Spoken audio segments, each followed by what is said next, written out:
40 لکھا ہوا آیت نمبر 40.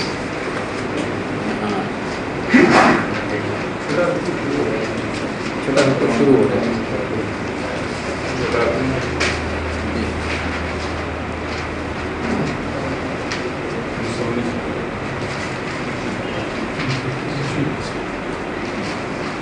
أعوذ بالله من الشيطان الرجيم. أعوذ بالله من الشيطان الرجيم. بسم الله الرحمن الرحيم. بسم الله الرحمن الرحيم. ألم تر أن الله يسبح له من في السماوات والأرض. ألم تر أن الله يسبح له من في السماوات والأرض والطير صافات. والطير صافات. كل قد علم صلاته وتسبيحه. كل علم صلاته وتسبيحه. کمال آیا تھا. اللہ تعالیٰ نے کیا سائنس کیا تحقیق کرے گی. الم تر ان اللہ یسبح له من فی السماوات والارض. کیا آپ نے کبھی خیال کیا کہ اللہ وہ ہے جس کی آسمانوں میں اور زمین میں جو بھی ہے وہ اس کی تسبیح بیان کر رہا ہے. والطیر صافات. اور پرندے جو لائنوں میں اڑتے ہیں، لائنوں میں جو پرندے اڑتے ہیں وہ بھی تسبیح ہے. ہم صف نہیں بنا سکتے. پرندے کیسے صف در صف، کوئی آگے پیچھے نہیں ہوتا. اللہ، وہ ان کی تسبیح کا ایک طریقہ ہے. کلن قد علم صلاۃہ. ہر ایک نے اپنی نماز کا تسبیح ہو اور اپنی تسبیح کا طریقہ سیکھا ہوگا. وَلِلَّهِ مُلْكُ السَّمَاوَاتِ وَالْأَرْضِ. وَلِلَّهِ مُلْكُ السَّمَاوَاتِ وَالْأَرْضِ. وَإِلَى اللَّهِ الْمَصِيرُ. وَإِلَى اللَّهِ الْمَصِيرُ. أَلَمْ تَرَ أَنَّ اللَّهَ يُزْجِي سَحَابًا ثُمَّ يُؤَلِّفُ بَيْنَهُ. أَلَمْ تَرَ أَنَّ اللَّهَ يُزْجِي سَحَابًا ثُمَّ يُؤَلِّفُ بَيْنَهُ. ثُمَّ يَجْعَلُهُ رُكَامًا. ثُمَّ يَجْعَلُهُ رُكَامًا. فَتَرَى الْوَدْقَ يَخْرُجُ مِنْ خِلَالِهِ. فَتَرَى الْوَدْقَ يَخْرُجُ مِنْ خِلَالِهِ. وَيُنَزِّلُ مِنَ السَّمَاءِ مِنْ جِبَالٍ. وَيُنَزِّلُ مِنَ السَّمَاءِ مِنْ جِبَالٍ. فِيهَا مِنْ بَرَدٍ. فِيهَا مِنْ بَرَدٍ. فَيُصِيبُ بِهِ مَنْ يَشَاءُ. فَيُصِيبُ بِهِ مَنْ يَشَاءُ. وَيَصْرِفُهُ عَنْ مَنْ يَشَاءُ. وَيَصْرِفُهُ عَنْ مَنْ يَشَاءُ. يَكَادُ سَنَا بَرْقِهِ يَذْهَبُ بِالْأَبْصَارِ. يَكَادُ سَنَا بَرْقِهِ يَذْهَبُ بِالْأَبْصَارِ.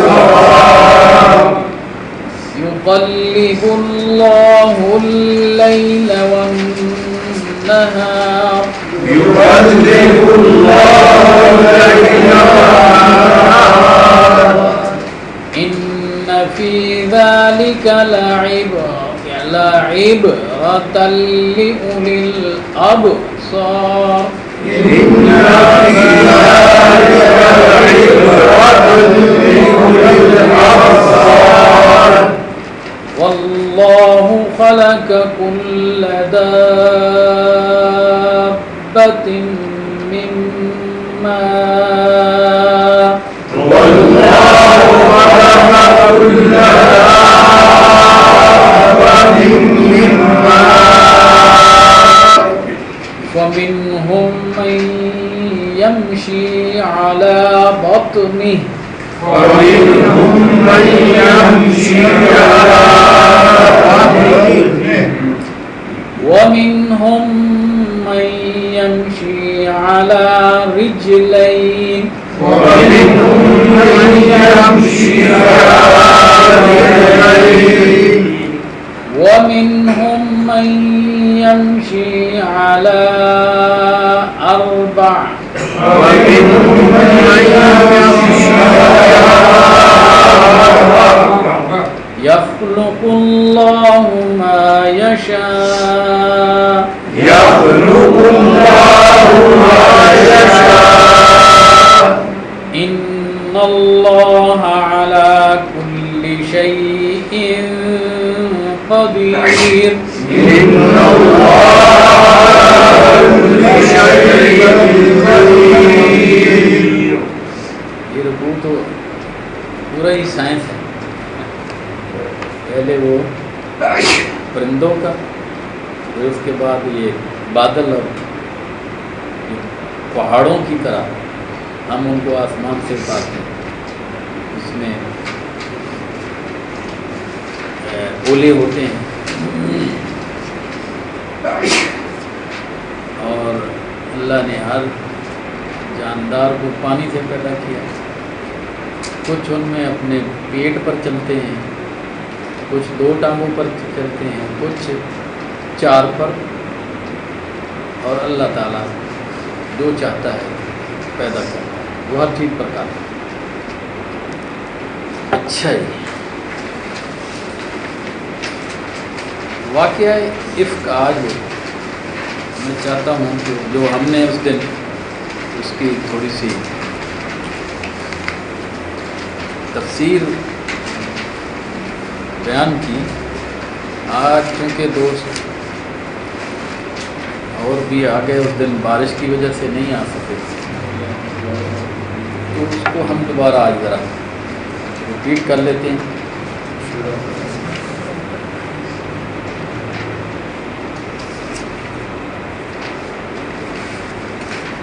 یہ جو دوسرا رکوع شروع ہو رہا ہے، یہ یہاں سے وہ واقعہ افک. واقعہ افک جو ہے، افک کہتے ہیں جھوٹ کو گھڑا ہوا، اپنی طرف سے بنایا ہوا.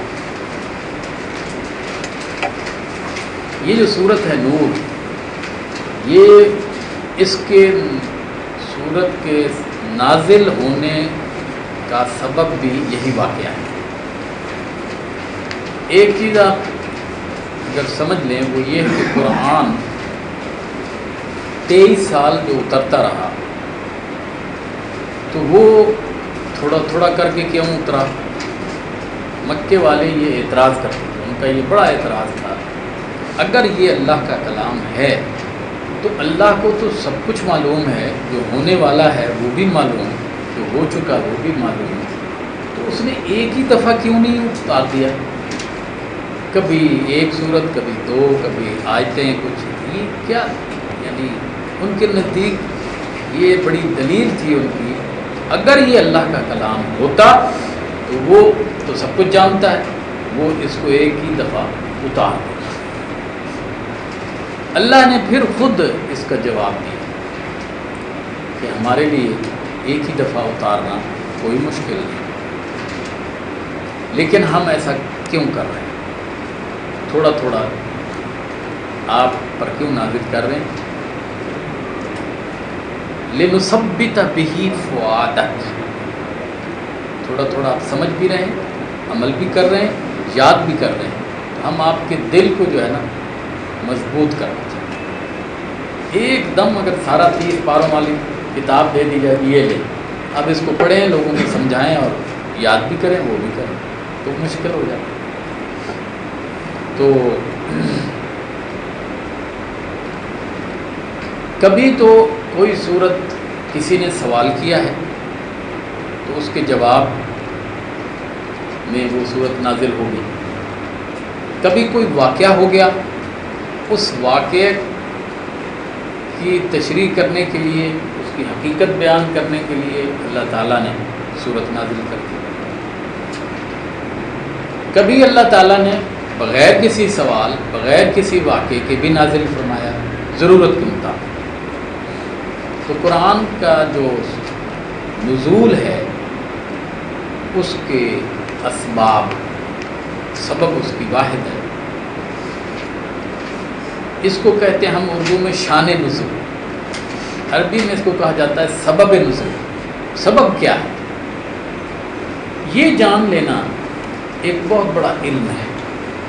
دیکھیں قرآن تو 30 پاروں پر مشتمل ہے، اس کی صورتوں کے بارے میں یا آیات کے بارے میں یہ معلوم ہو جانا کہ یہ آیت یا یہ صورت فلاں موقع پر نازل ہوئی ہے، فلاں کے بارے میں نازل ہوئی ہے، اور فلاں واقعہ یا فلاں نے پوچھا تھا۔ یہ تو بڑا علم ہے، یہ کوئی چھوٹی موٹی کتاب تو ہے نہیں۔ اسی لیے بہت سارے صحابہ یہ کوشش کرتے تھے کہ اگر کسی آیت کا یا سورت کا ان کو سبب نزول معلوم نہیں تو وہ پھر سفر کرتے تھے، معلوم کرتے تھے کہ فلاں شخص کو پتہ ہے، تو اس سے جا کر پھر وہ معلوم کر لیتے تھے، اور یہ ایک علم ہے۔ بلکہ قرآن کی علوم جو ہیں، قرآن کے بہت سارے علوم ہیں، عربی زبان جس میں یہ ہے، یہ بھی ایک علم ہے۔ قرآن کی تفسیر کرنا یہ ایک علم ہے، کون کر سکتا ہے کون نہیں کر سکتا، کس کے اندر صلاحیت ہے، شرائط کیا ہیں، یہ سارا کچھ۔ اسی طرح قرآن کا سبب نزول جاننا یہ بھی ایک علم ہے۔ اچھا، ایک واقعہ ہو گیا اور اس کے بعد اب یہی واقعہ حضرت عائشہ کے بارے میں ہے، تو کیا یہ واقعہ صرف انہی تک محدود ہے یا قیامت تک آنے والے ہر اس خاتون کے بارے میں جس کے بارے میں یہ بات کی جائے گی؟ تو یہ ایک علم ہے۔ اسی طرح گرامر اس کے اندر آتی ہے، وہ ایک علم ہے۔ تفسیر کون کر سکتا ہے، مفسر کون ہوگا، اس کی شرائط علماء نے بیان کی، وہ علم ہے۔ مثلا یہ کہ اس میں یہ بات کی گئی کہ جو شخص قرآن پر ایمان نہیں رکھتا وہ اگر تشریح کرے، تفسیر بیان کرے، ہم اس کی تفسیر قطعاً قبول نہیں کریں۔ وہ بے شک کتنی اچھی عربی جانتا ہو، معانی کتنے ہی اچھے لکھے ہوں، بہت ہی اچھے انداز میں اس نے اس کی تفسیر کی ہو، بنیادی شرط کیا ہے؟ ایمان رکھتا ہے۔ کیوں؟ اگر وہ ایمان نہیں رکھتا، مثلا ایک عیسائی ہے، وہ اس کتاب کو اللہ کی کتاب ہی نہیں مانتا۔ اچھا، ایک یہودی ہے، تو کیا اس کی یہ تفسیر جو بیان کرے یا لکھے وہ مان لی جائے؟ نہیں، بنیادی شرط مفقود ہے، اس میں ایمان نہیں رکھتا۔ اسی طرح ایک آدمی عربی زبان نہیں جانتا، دوسری شرط کیا ہے کہ وہ عربی زبان جانتا۔ اگر وہ عربی زبان نہیں جانتا وہ تفسیر نہیں کر سکتا۔ ایک آدمی 2 4 5 ترجمے اکٹھے کر لیتا ہے اور ساروں کو دیکھ کے وہ کمپائل کر کے ایک نیا ترجمہ بنا دیتا ہے، تو کیا اس کا ترجمہ اور تفسیر قبول کر لیا جائے؟ نہیں، سمپل سی بات ہے۔